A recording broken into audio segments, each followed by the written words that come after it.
the Laysan albatross.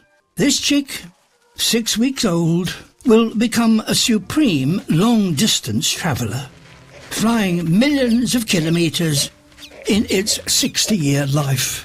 Unlike the murrelet, it depends on food being brought to it by its parents, but they could be fishing up to 3,000 kilometres away, so it may be waiting a while, through pouring rain, blasting winds, and baking heat. An albatross, but the wrong kind. A black-footed.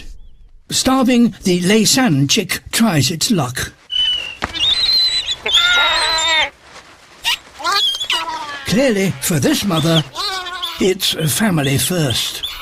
But what looks like a lifeline could be a death sentence. Across the island, chicks are dying. There is now so much plastic in our oceans, carried here by the currents. The parents mistake small floating pieces for food and bring it to their young, accidentally killing them. Those that are fed too much starve to death. Laysan albatross are in the greatest danger. They consume more plastic than any other seabird. And it's getting worse each year. At last, after nearly 3 weeks at sea, the chick's father returns.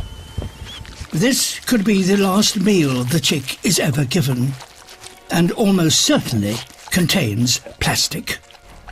Its father returns to a life travelling the Pacific, and the chick is left to its fate. But it's not over for him yet. Albatrosses normally throw up hard-to-digest parts, like squid beaks and bones. Ejecting lighters and bottle caps, however, is more of a challenge. Is a survivor.